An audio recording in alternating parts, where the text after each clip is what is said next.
Bonjour, bonjour, bonsoir, bonsoir. Na balandi na biso Savoir Céleste mbote partout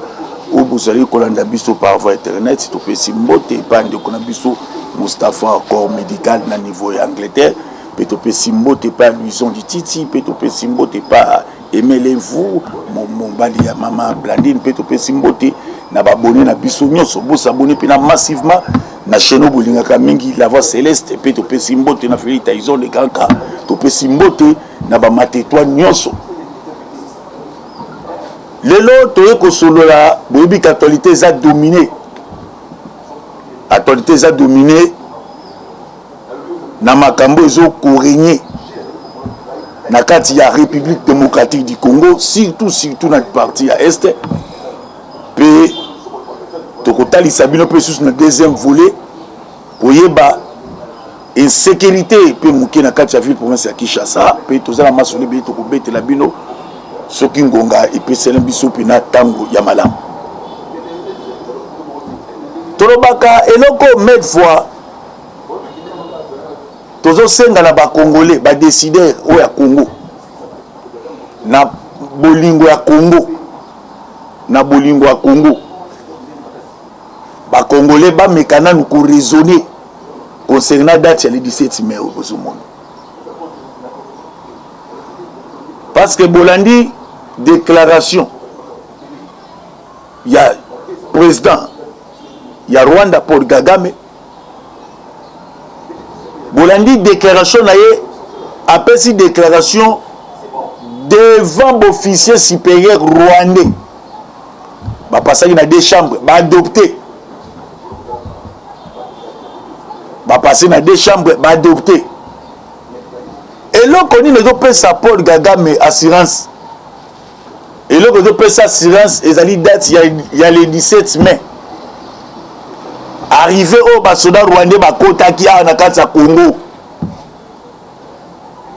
Tu rappelleras mille fois batona bazwaka contrôle ya Congo, batona ba imposaka peuple congolais, ba dirigeant mususu ya sika. Soko moni Paul azobeta tolo ayebi ke bazana batu na bango awa na kati ya République démocratique du Congo. Siko awe comme problème ya ba Congolais ba défendre patrie na bango. Les asu ya kobomba te. Rwanda pesi position ke tozo bunda.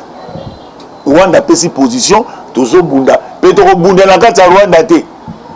Po toza pays muke. To bunda na kati ya Congo parce que ba yebi déjà Lingomba ya M23 eza armée rwandaise. Lingomba M23 wana eza armée rwandaise na kati ya mabele ya ba Congolais. Yango tozo senga na bakonzi eza sutanga kozonga simate po bozonga toujours ba déclaration Paul Kagame azobani nazomona tina négociation te ngai fona bunda fa bunda ndemo pena ba Congolais il faut to bunda aux allos opposants ya to bunda nan to défendre mabele ya bakoko tozo ke bisande ba revers o ba yebaki complot wana ba revers o ba kendaki na Katanga ba revers o musu bazoleka na ba plateau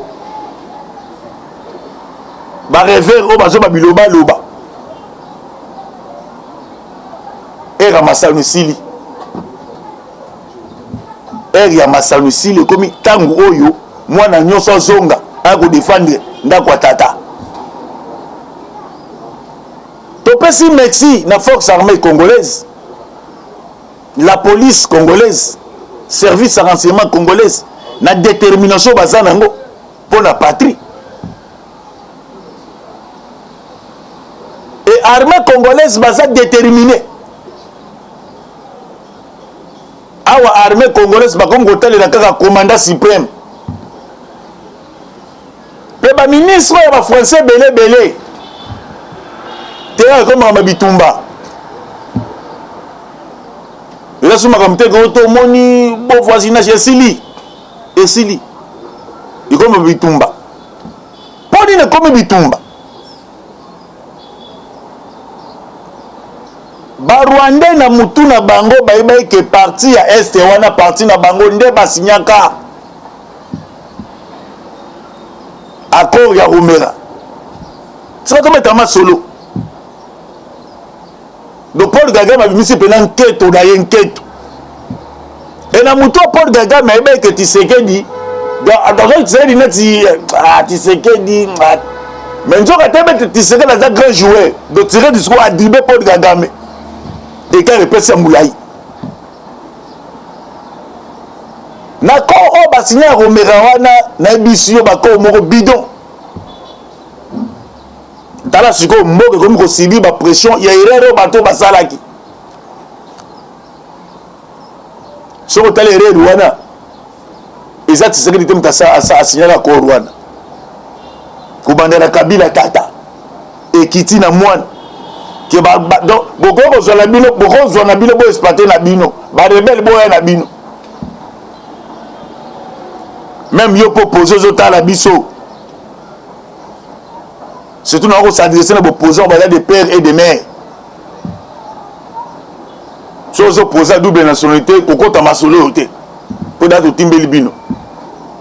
ata opposant des pères et des mères on doit écouter peut-être toujours dans ma camoyo parce que ça il a complètement bien préparé faut même que ba touti de bango ba ko préparer le komoko même pendant 25 ans attends 30 ans ba système va fourmi ba déterminé na kata ko wana et pesa ki bango ndingisa ya ko zwana bango bo zwana bino. Et tant que Tshisekedi aye a compris que l'accord on a signé avec Romera on a fait accord pour détruire le pays. Tala berero ba musée ba sali la biso na Joseph ya ko pesa na limite soki ezala ki koloka atondekeni. Et tant que Tshisekedi a commis la bokonzi n'esprit ya ba Rwandais bao bazali awa na bao bazakuna na Kigali baeba ke ba kozwa contrôle à Tshisekedi. Il fallait qu'il va créer le Tshisekedi ba foyer de tension na régime na ye donc ba me Tshisekedi dans monde de distraction kuna este kuna boye koto biloko matik tala boye koto de po assemblier et ba bimisi na batu mususu ba di koloba mais le que ça lit bien parce que Tshisekedi azali concentré et le ba congolais belé ba pesi Tshisekedi raison ba te belé ba benginga ikoko en tout cas tes félicitations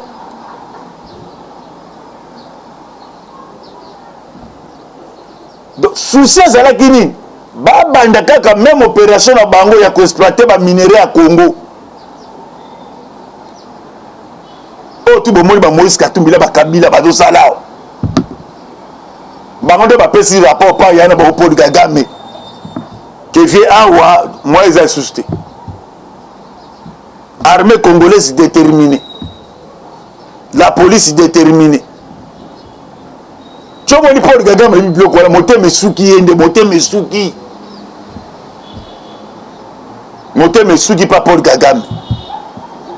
Après question de savoir que il faut qu'il y ait détermination et motivation. Tout le monde a dit que nani nde bombani na sima Paul Kagame. Est-ce que ça va français? Est-ce que ça va belge? Est-ce que ça va anglais? Est-ce que ça va allemand? Et bah il a noté.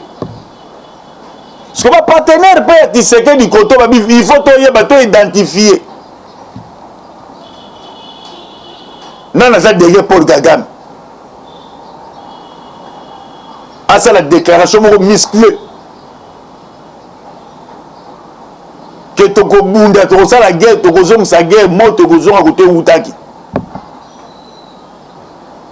nyonso likolo ya date c'est le 17 mai grâce à likolo accord ya Romero likolo ya baccord ya Sun City accord global exclusif au moins koto ba congolais musu bangene ko participer base beli ko taka ba kombola bango boyebi bino moko na Sun City musu ba signer ba accord wana na ba pyjama wana bizima karalo seka James Kabare bazo seka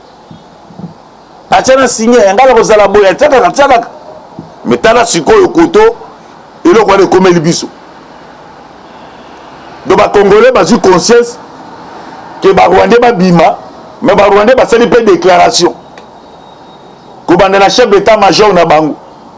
do nazo senga na M23 to bunda makasi po to récupérer Goma mais koto ba congolais musu ba fandi neti bazo rêver na habité likambo se zoya yesu mamozo ngasimate eza mambo liboso ya moni bazola musa conscience ba congolais nyonso na baza libanda mboka na baza na kati mboka mabele na bino ngoyo Rwanda a déclenché guerre contre République démocratique du Congo ils ont su rebomba maté même na conseil des ministres monsieur et ça la semaine il faut poser la clair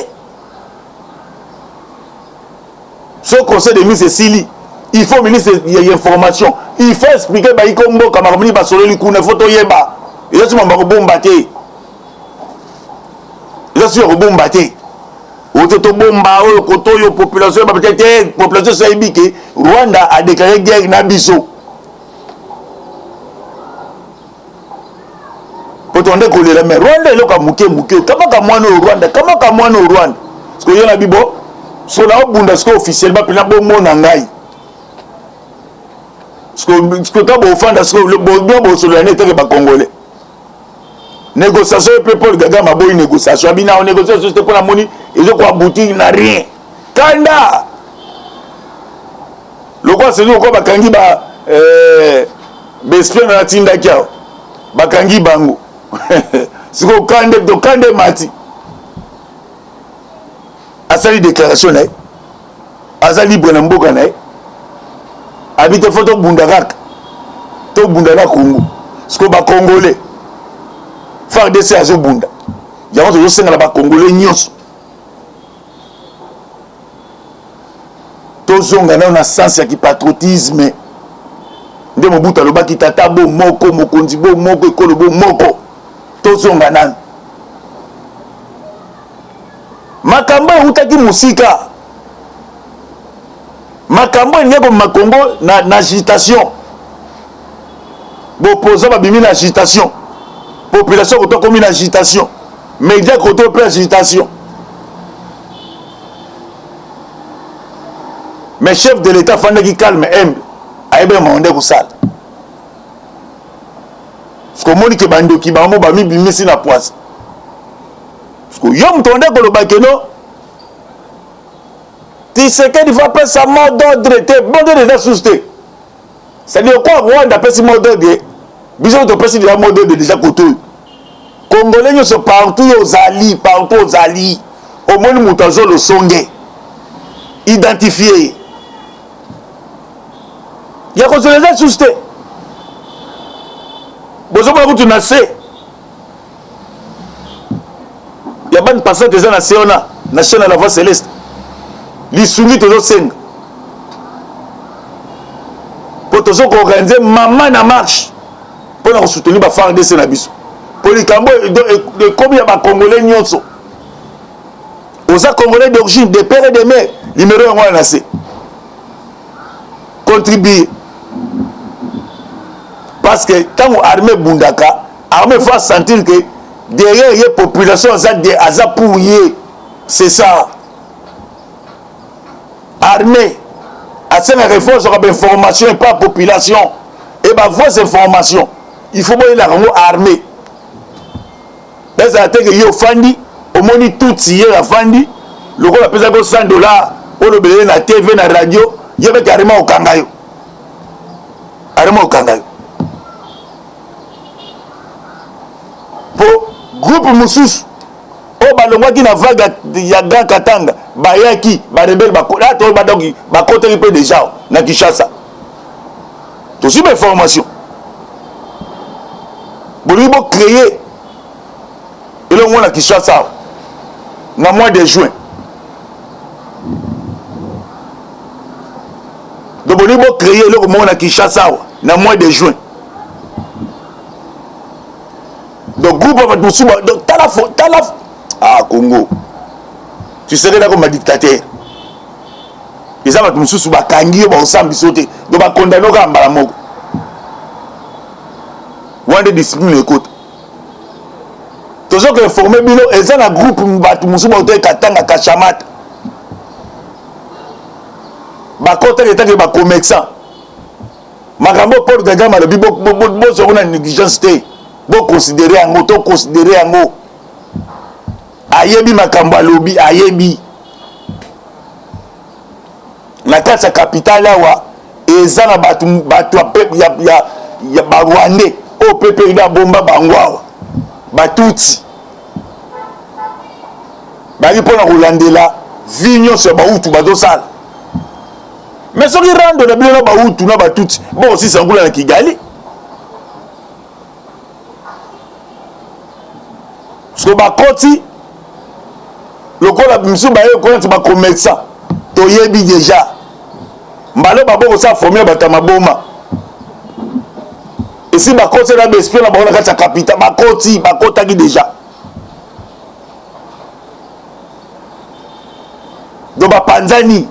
na 24 communes bapanzani bazala mwana bango bapesi na mois de juin awa ya to senga na ba congolais partout au fandi partout aux ali yo poko salisa mboka poko salisa pe l'état mais moni bato ndenge wana o fundi ye ezala ndenge wana lisu likolo ya lisu po la robate la mboka ko bateke te to makambo tisekedi to te eza makambo tisekedi te eza makambo ba congolais nyonso Paul Kagame a déclaré guerre na République démocratique du Congo mboka bakoko na bino à partir de la date il y a le 17 mai au Barwandais bakota kao peut-être aussi na ba sénateur na ba député gouvernement est-ce que député mo courage ko zona nous te pour la date le 17 mai wana ba traitant na pays du peuple ba tout na na bandeko. Est-ce que l'armée congolaise a bundaki guerre na 2097 a gagné l'Arménie? L'armée congolaise a vraiment célébré fête wana. Motuna pe yango totuni bin. Toze la biyan. Botula nani? Est-ce que courage ma cause la États-Unis nous morceau wana na pesi déjà ngoyo. Même on a parlé du peuple. Botuna bango botuna motuna. Est-ce que le 17 mai 97 est-ce que l'armée congolaise a bundaki na Arménie ou l'armée congolaise a gagné qui bataille? Mais aussi longtemps que la date wana te na mito ba congolais. Boye ba kezaki date oyo ba congolais nde bayaki. Ba congolais nde ba rwandais nde bayaka ko envahir mabele ya bakoko. Do armée ya Rwanda nde eyaka awa. Tango koti et bandit ko boma basoda congolais basoda zaïwa à l'époque o ba comment ba congolais to président ba officier belé o ba na ba titre académique militaire ba ma on na kati ya kitona ba kadogwa mike ba rwandais bazo tirer bango toi et basoda so ba exfase so ba kima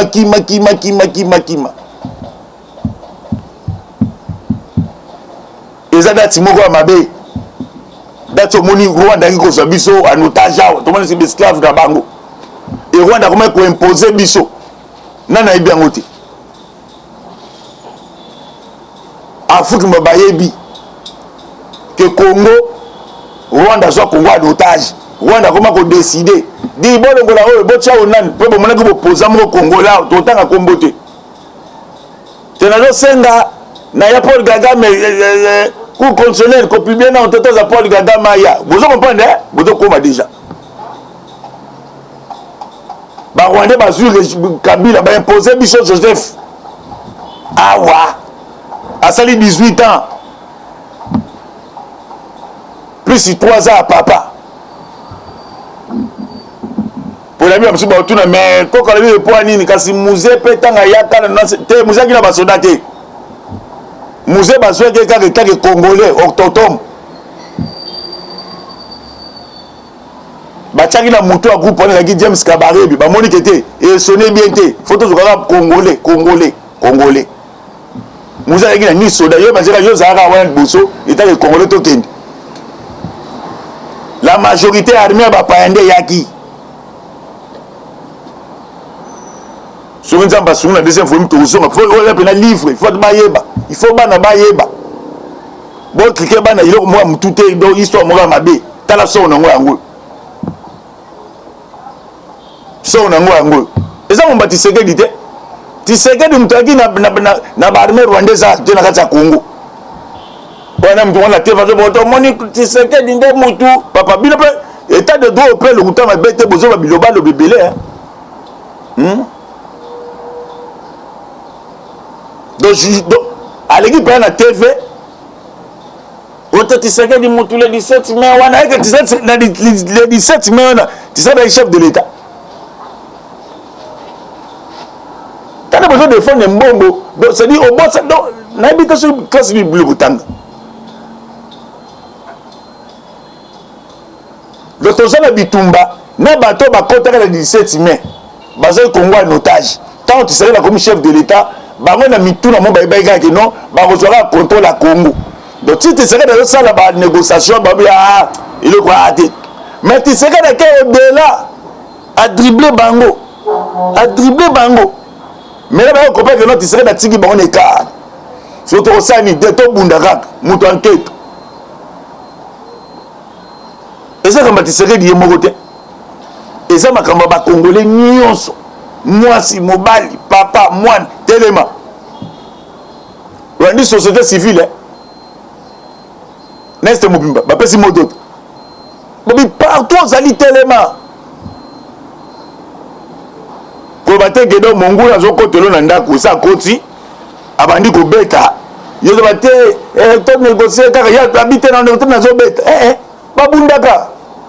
kuto otsikile kuto tata kota lupango soki nzete posimi nzete mastor posimi mastor c'est ça nde badefendaka mboka mpe bozala mpe presse te diatuna maponami tosila mamuna ya guerre ya Rwanda apres tokoya na contexte ya biloko wana bozala à l'aise donc toza na face na bato moko oyo baki kopille Congo mais na Congo etomboli mongongo na yango bato na basiliki bato bamoni barichesse bande kozwa na Congo kope kufi bokoki koimagine ogfm ya bacongolais mais mbongo ane yango nde ebande kofuta basoda tanzanien baenseignant tanzanien bamilitaire tanzanien sokokwa kope wana ekatani obi soko bato wana esa baoni soko bato wana mpe bacongolais mosusu bayebai kope wana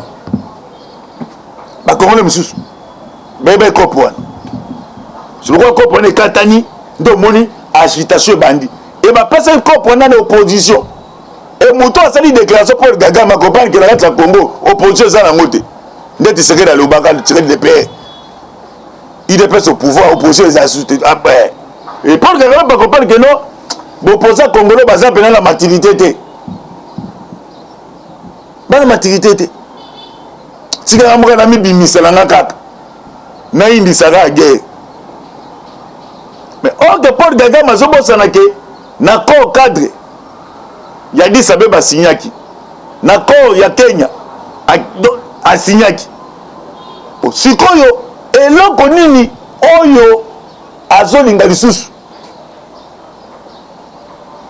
soki okowangana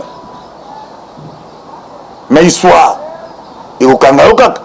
parce que baofficier rwanda bakangi na armée congolaise bandeko tosunga mboka nzambe apesi biso mboka malamu pe kolingaka te koyembaka nzembo mingi boyembaka wana nzambe yawe sala lolenge na te potata nzambe otuna na sala yosuni dongo asika pai te ici na sali nyonso kita yo moko balola mabele nde likambo Kongo ezali likambo mutu moko te ezali likambo batu nyonso bomengo ya Kongo nde zo créer baguerre ce qu'on a kati ya mutu wa Kongo tozwi Congolais d'origine de père et de mère et aza déterminé commandant suprême et ça pesi mot d'ordre déjà sous te yango na déjà bana parti moya te abetaki gauche bobu basete zonga na nzela te tosena ba yango discours yango wana eza ba discours te que net bozo flatter batu au ministre ambassadeur te yebse papa karabio ozonga kene mbala moko parce que tant déjà bat bapesi et tension à mabe contre bino parce que bino bobo de bon si bas de quoi baza batro bopesi modo de ebandika mbala moko et batu babomba na sima Rwanda to kotanga bango na deuxième fois to yebi bango bazali yo banini minduko bakana na M23 wana M23 zana mandoki asala mandoki wapi bien armée rwandaise sala minduki wapi ezate des akaka ba payer ba pesa Rwanda cop ya kokende ko piller Congo bango nde mutu babi donc petit ndeza be cop nde komelia wa cop baby bobungaka na Congo et batantali ko diviser classe politique congolaise et to se pele na ba diaspora belé ba fa na poto partout et partout dans le monde entier bobimba bazongi penza ba pesi tirer des raisons à 95%. Viens ma caméra ba rendre ba comment ekosala bobo to kozonga na deuxième volume to tangela bino ba pays oyo na ba armée mususu boso likambo PTT o ba côté la Rwanda parce que déclaration Paul Kagame wa betsoyo ayebelo kwa lobby ayebi puis moto sengi na FARDC population eza derrière yo démontrer bango que c'est le kwa makasi la police botelema service yo sur renseignement partout bozali mulima kipa vite botambu sabino boboye bakino o azar wandi bukangi to kosonga na deuxième volume Aimé Dollar o angai cousin les gars cambistes nzamba fumuki mbanga pambola au plus 243 84 40 69 461 bo s'abonner pende belé massivement na chaîne bolinga mingi parce que la chaîne ou pinda tant actualité côté bozo soit pas actualité na temps réel pour beaucoup bête pays histoire na bana comme ça bana qui Paul Kagame a déclenché guerre contre République démocratique du Congo so Congo ko ça ni est-ce que Congo ko tele malade ko tala Paul Kagame appelle sa moto de kuna Congo le baté Congo c'est lobby déjà mabele gangi Coton sosa congolais de père et de mère défendre intérêt mboka na yo ceux qui nous étaient simba nzete oh tout le monde était instrument simba pour tous ça mibali biso nyonso mutu abuba moninga te moi ça mutu azate biso tout ba yakuza nde to sengi pe na gouvernement congolais bon multiplier plan ba stratégie belé mais fort misolo bima tala misolo il faut misolo bima pour l'armée couper sa force armée congolaise la police service de renseignement kocha bona ba meilleures conditions to kosonga sima to pesi ba soda mso somboka mbote ya ki pavita apambola bino